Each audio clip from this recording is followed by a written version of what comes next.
The global race for electric car dominance. Well, it looks like we finally entered the endgame. Welcome everyone to the Tao Salon. Today we're unpacking a massive industrial shift that's happening right under our noses, the future of the electric car. Because, and you really need to get this, the game has completely changed. That whole era of easy, explosive, subsidy-fueled growth, it's over. We are officially in the endgame now, and it's a brutal period of consolidation where only the absolute strongest are going to survive. Now, to really understand what's going on, we're going to be diving deep into a really fantastic report from late 2025. It comes from the analysis firm Xianjian AI, and they've done a huge study on the global new energy vehicle, or NEV, industry. And, their findings pretty much give us a crystal clear roadmap of where this is all headed. So here's what we're going to cover. We'll start with the NEV tipping point, then look at the three-speed world that's emerging.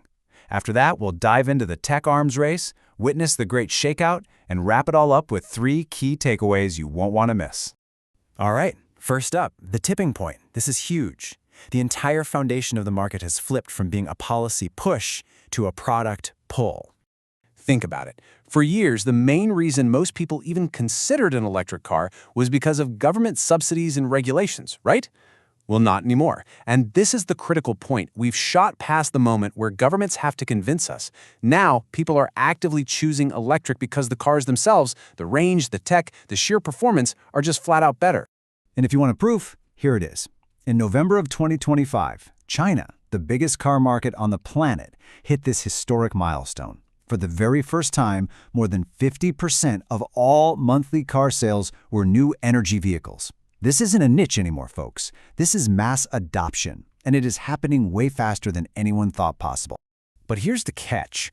This shift isn't happening at the same pace everywhere, not even close.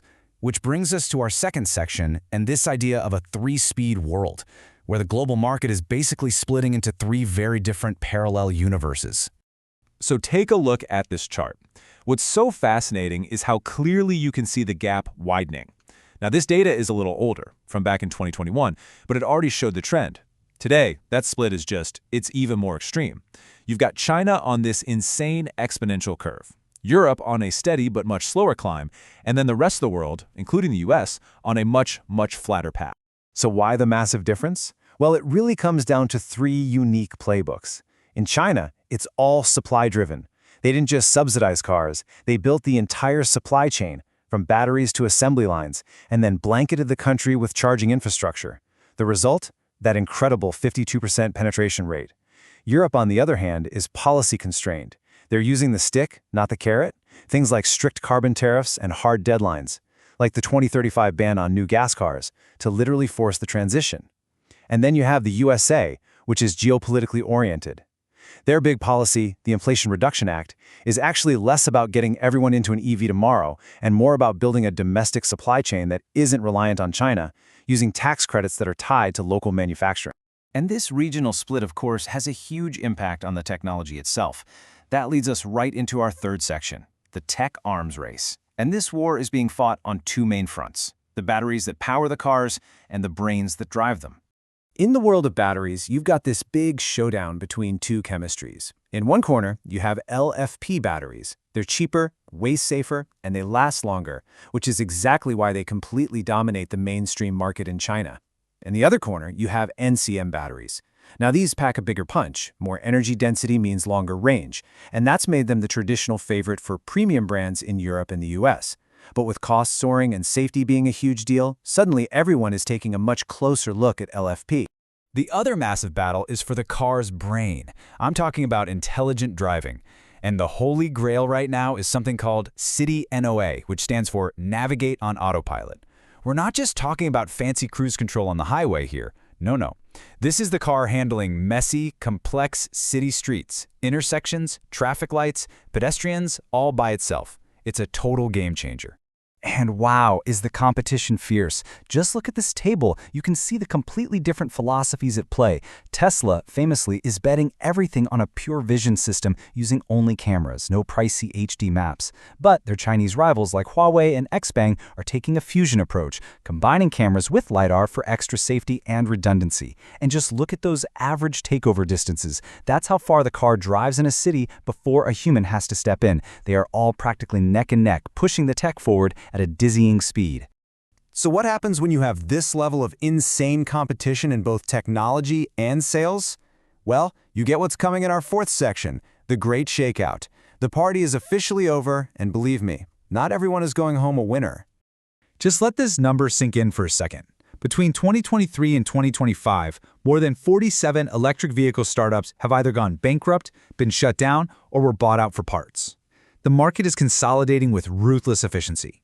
The time for flashy press releases and cool concept cars is gone. Now, it's all about one thing. Can you actually build and sell cars profitably? And this is what that shakeout looks like. By 2024, just two companies, BYD and Tesla, were commanding almost 39% of the global market among the top players. Sure, there are still a lot of other brands out there, but you can see just how concentrated the top of the pyramid has become. These two giants have reached a scale that makes it incredibly difficult for anyone smaller to compete on either price or technology. Okay, so we've covered a ton of ground.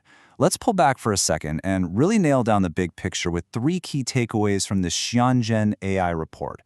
What does it all really mean for the future? So, the 3 most important findings are these. 1. The industry has hit maturity and is consolidating fast. 2. The world market is diverging into separate regions. And 3. At the end of the day, technology is king. So first, maturity and consolidation. This isn't just a market slowdown.